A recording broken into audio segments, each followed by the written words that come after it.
Hey, this is Don Swaz, and you're listening to The Crazy Caker. Today on the show, I want to talk about life changing experiences in cake. And I mean, that just can be it could have a plethora of meanings. But today, I'm going to talk about someone, a cake master, who absolutely transformed my cake life. Have you ever gone to a cake class and you knew you were going to learn something, but it wasn't just the class. It wasn't just the techniques. It wasn't just being around other inspiring people, but it was the teacher who just really transformed every part of your being and you're like, "Wow, I walked out a new person." Well, let us talk today about Mike of Mike's Amazing Cakes. Mike McCarey, who has been on many shows, Food Network, he's been on Craftsy, he's been on a number of platforms showing off his skills and making us believers because he is truly amazing. But like I said, the thing is, I'm going to tell you about how and why and everything we did. And I'm going to throw some pictures up too so that you can see what I'm talking about. But, sometimes you go to a class, like I said, and you're like, you learn some techniques and you take them back and you do your own thing with them. And it's like, wow, that changed my life. That's for me like a Carlos Laschetti moment. Carlos is from Argentina, actually. And I think he's an amazing teacher. He's actually, as a person, as a teacher, he is amazing. I'm going to just throw that out to Carlos. But Mike, he has just such a peace about him. He has such a like tranquility about him. And then when you see him work, it's like miracles are happening before your eyes. But I'm going to actually take you back to my class with him, take you through the process, and take you through what the whole experience was like and why you need to go sign up with him and take a class. Because you know what? I see that he's still giving classes all these years later. Well worth it. Money well spent. Yes, take a class with Mike. And so here we go. Here's the story. So I'm a little bit eccentric. I'm out there, and so I just happened to be like, I don't know, 8 months pregnant with my daughter, and I thought to myself, I got to get some more classes in before this baby gets here. I had opened up my cake shop, I guess, I don't know, something like 4 5 months before, and things are going okay. But I wanted to improve. I wanted my skills to be just a lot better. And I thought, okay, I'm not going to be able to travel much once this baby gets here. So I want to go off and have one last hoorah and, and take some classes. And so I saw Mike from Mike's Amazing Cakes was giving classes, and Ron bin Israel was also giving classes. Wasn't a fan of Ron, but I went to both classes while I was pregnant. And let me just say, as a side note, because I know we're mostly women listening here, they advise you not to fly when you're so pregnant, like 8 months pregnant. I can vouch for that. That was the most horrible decision I ever made. Um, but I'll tell you one thing, and I won't say the airline's name on here, but I have a gripe with a certain airline because when I was having a horrible time in the plane, I was sprawled out on the floor, sucking up oxygen. And even though I was willing to pay for business class seating, even before we took off, even though I was willing to pay cash for business class seating, they would not upgrade me.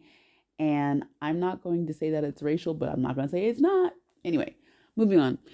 So, don't fly when you're 8 months pregnant. Now, so I went to Seattle. I wasn't feeling so well, but I was super excited to take his class. And I got in there the first day. I think it was going to be a class designated for 4 people, 5 people, something like that, because we're going to do a 3D sculpture. And he was going to do some really intimate teaching one-on-ones. And so I got there, having flown from Switzerland, and I get to the building and I walk in and I see that no one else is here. And I thought, okay, maybe I'm on Swiss time. Maybe I'm early. No one else is here.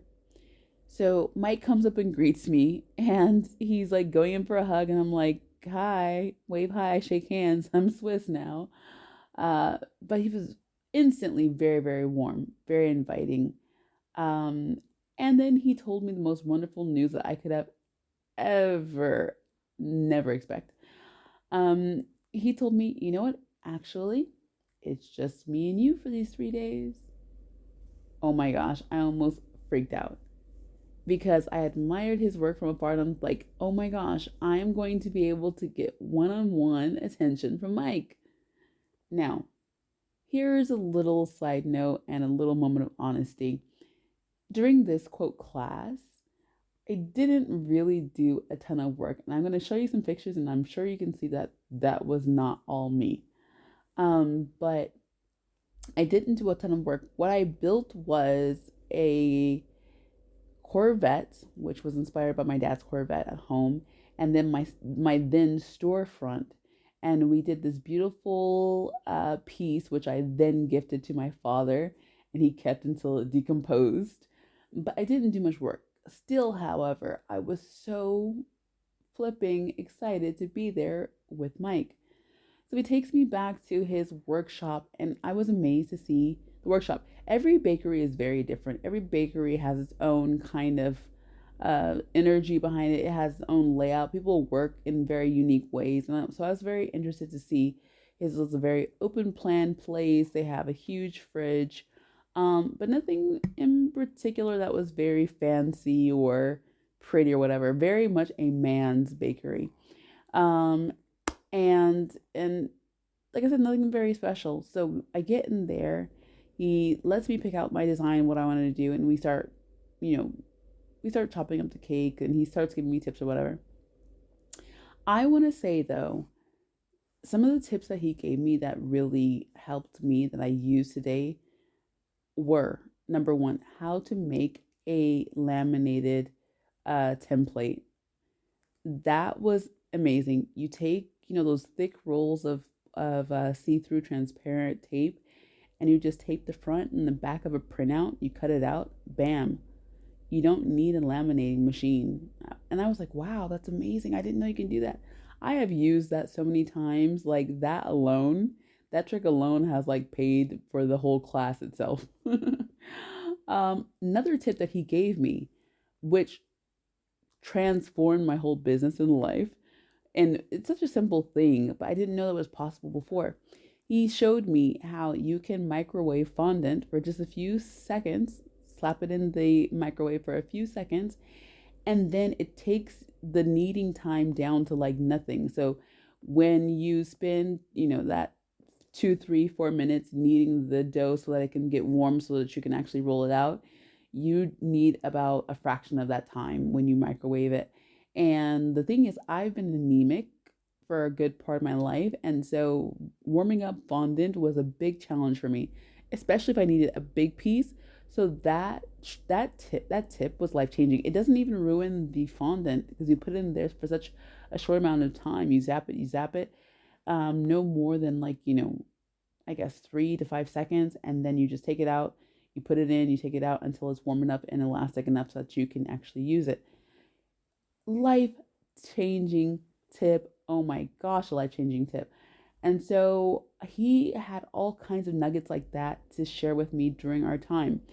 But one of the most important nuggets of gold that he shared with me was the fact that you don't have to be in your brain and so rigidly serious. You do not have to be rigidly serious to put out a wonderful product. That was probably the best tip that he shared with me. So I remember we were making my cake, and then he got a call and he got an order for a Scooby Doo. And the interesting thing was, I thought, I saw the picture that the client wanted, and I heard him taking the order, and I'm like, wow, how many days is that going to take you? And he's like, oh, I'm going to just put it together right now. So they already had cake, just cake waiting in case any orders came through. He had an assistant, and she was phenomenal in terms of getting everything ready. So like within, I want to say 3 hours, And I'm going to tell you, it's probably even less than that. But within a matter of, you know what, it was probably an hour. Within a matter of an hour, they had cake build up, the Scooby was carved, and they were laying the fondant on this 3D Scooby, which I could have never done in 3 days, let alone 3 hours. Forget it. For absolutely get it. Oh my gosh.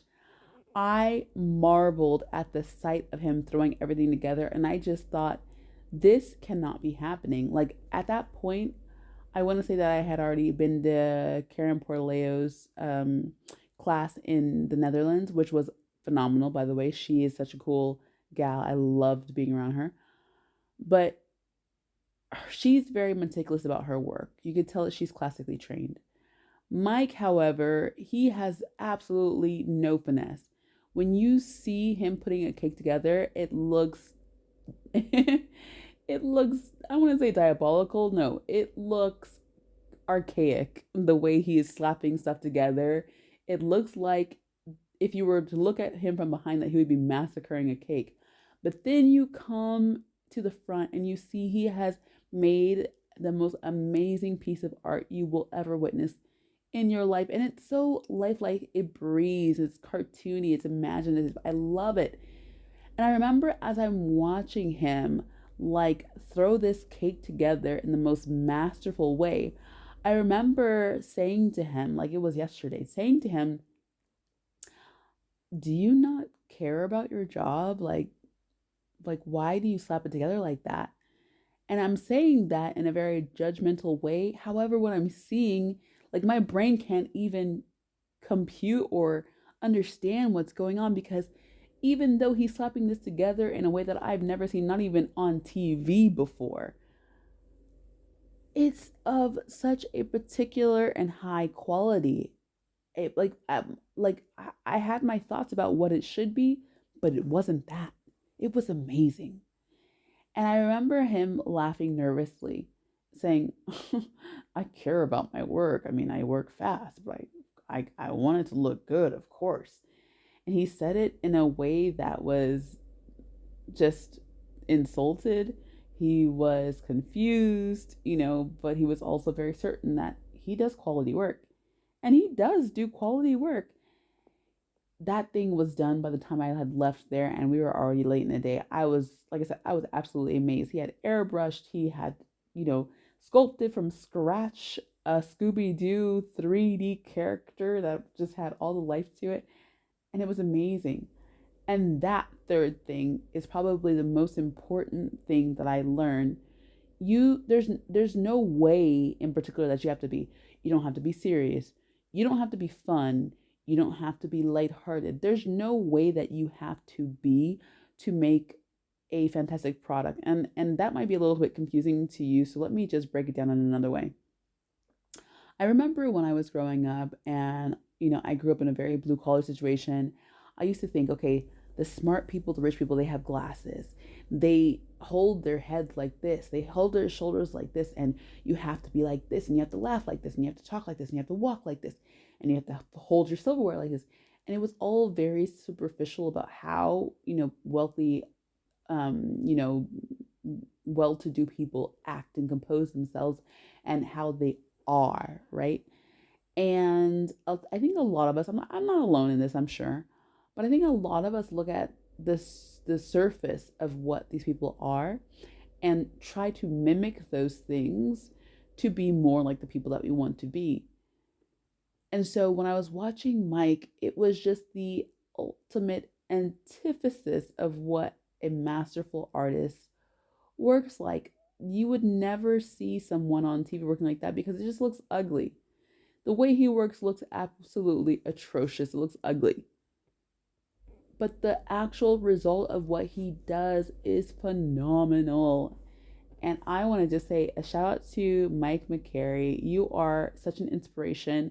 I think that you were one of my top three, and you're not three. But you're one of my top three teachers that I had, and you changed just my whole attitude behind cake decorating. And I'll tell you another reason why he changed my attitude. Um, A lot of times, especially when I just got into cake decorating,